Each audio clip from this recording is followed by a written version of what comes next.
Okay. Yeah. The 818 tour was pretty cool. Okay, there were four bands. Texas in July opened, then Volumes, then The Ghost Inside, then The Devil Wears Prada was the headliner, as you may know. If you went to the tour, I think today, what is it today? The 20th is the last day of the tour, and I went last Saturday, so about a week ago. So tour's basically done when I went to it. So it's not like, if you went, you went. So yeah. All right. Now to talk about some of the bands, I feel like I kind of want to limit myself to complaining. So if we can, I'm gonna set up a timer on the screen, maybe right about here, and I'm gonna have my phone here. I just want to go through a minute of talking about how I really feel about Texas in July and how they played. So if you like Texas in July, or you don't want to hear me say anything bad about them, just skip a minute ahead in the video from whenever I start. Okay? So let's start now. Okay, Texas in July. What can I say about this band?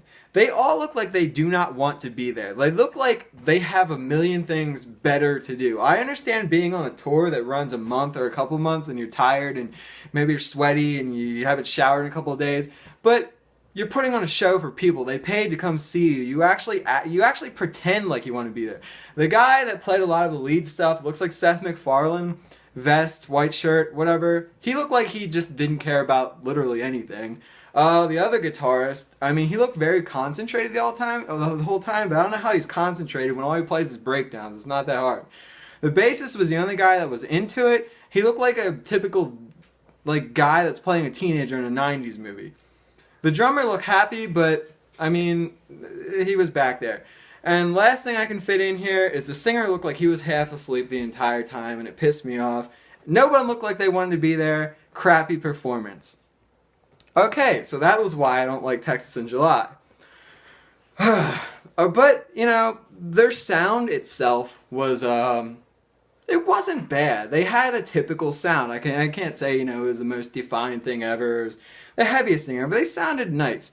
The problem with a lot of bands that night was that I couldn't hear a lot of the lead stuff, like lead guitar. With The Ghost Inside, it was a lot of the melody or anything like that. I just couldn't hear it. Now with Volumes next, I'll do a quick bit of complaining here.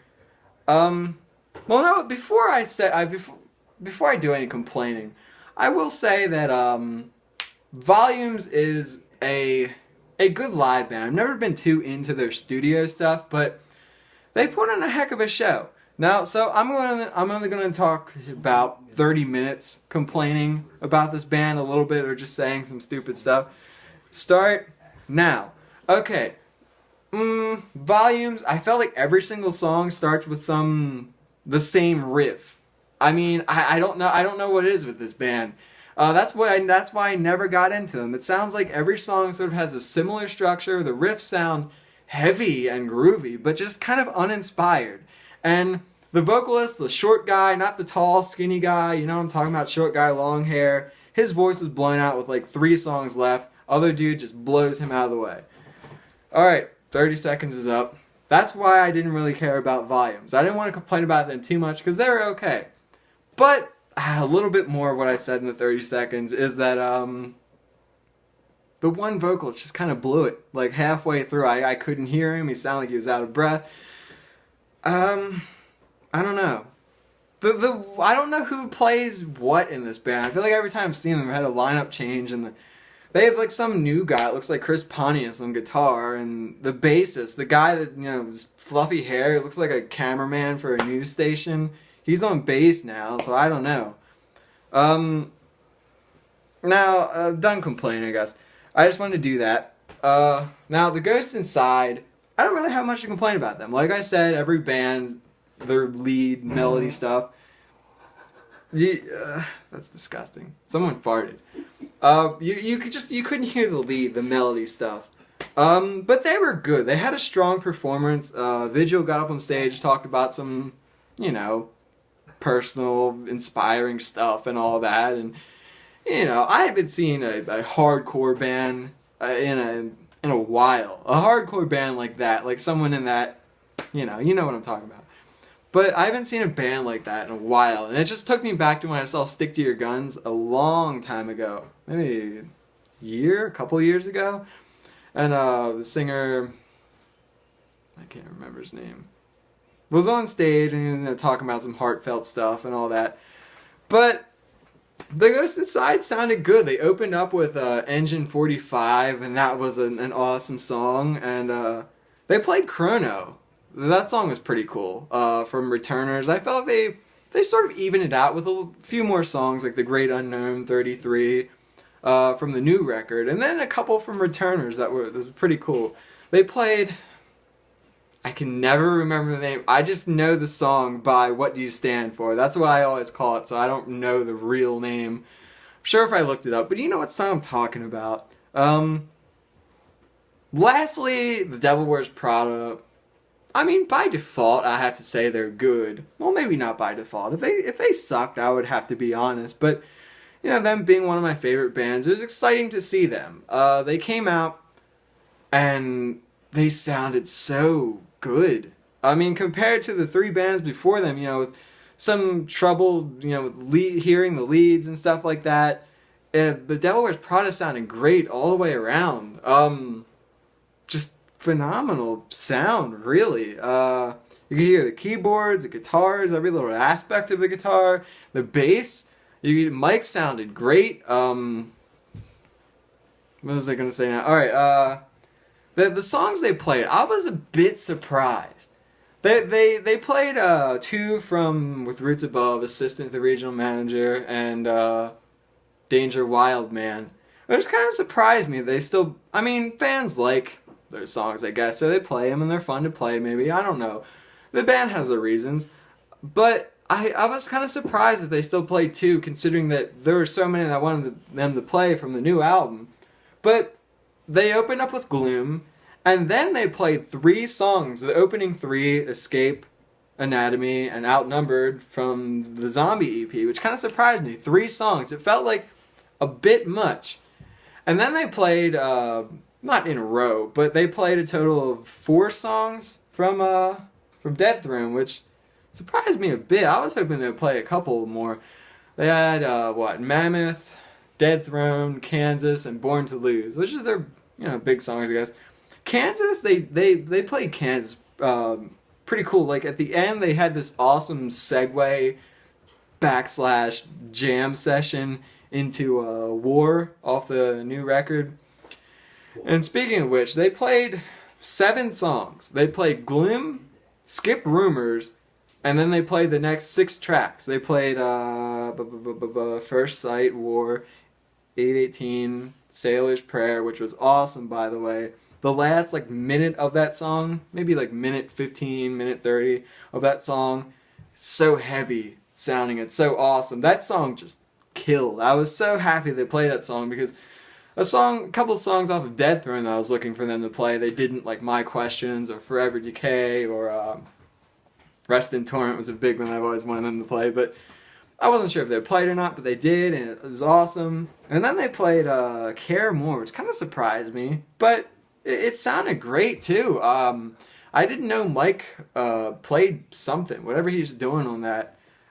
He played something. I didn't know Mike played anything on the new record. And then they went into Martyrs, and that was it from the new record. I was looking for Home for Grave, Transgress, maybe Black and Blue. Because Black and Blue would have been a cool live song. I thought maybe cut a song from With Roots Above and a song from Zombie, and you could have fit 2 more new songs. But, I mean, it was good the way it was. It felt like their set ran so short, but I was enjoying myself a lot. But they played a total of 16 songs, which is pretty good. Same amount they played on their Dead Throne tour, the headliner there. Same amount of songs. I guess I was enjoying myself, so it felt like it went kind of quick. But I was even hoping they would play some different songs from Dead Throne or 818. I mean, I have nothing against With Roots Above. I think Wild Man and Assistant to the Regional Manager are the 2 best songs on there. I can't not mention I Hate Buffering. Yeah, they used to have some weird song names, but I don't know. I was just kind of hoping they would cut some of the earlier material that they have. A lot of people are with the Devil Wears Prada, like the first and the second album the best, and those are the best albums, and they suck now. But I mean, I kind of felt they played nothing off of Plagues. They could have cut like one song from With Roots Above, but it was good as it was. My only complaint about them was that I couldn't hear Chris Ruby, his screams and stuff or whatever. I couldn't hear his vocals at all. Any part that I should have, because he had the couple of songs they played, he had parts where you should have heard him, but overall Mike sounded wonderful. I mean, after listening to Dead and Alive, their live record, and you can't really judge them by one performance, but Mike didn't sound too on that night, I guess. But he sounded just great. Jeremy sounded awesome live. They performed those songs perfectly, and I was completely satisfied with them. Yes. And I really don't have much to say. Texas in July better get the crap together. Seriously, I mean, I needed to complain about that. I feel like I could complain a little bit more, but I'm trying not to.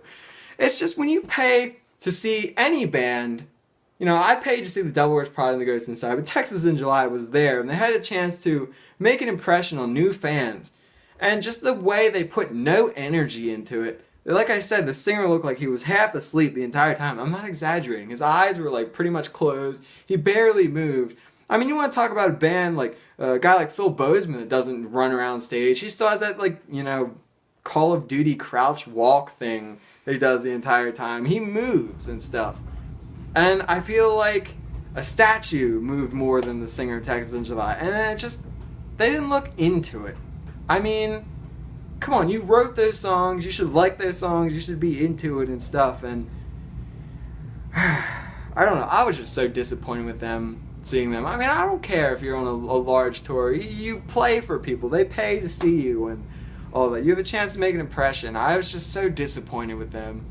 They sounded okay, but I mean, taking the matter of fact of what they play, it's not like, you know, they shred all the time, like, oh yeah, they hit that breakdown perfectly. Volumes put on a good show, though. The Ghost Inside put on a good show. Just Texas in July, I'm so disappointed with them. It's like just bad customer service. But that's about all I have to say. I would say go to it, but tonight's the last night, so if you're going tonight, cool. That's it.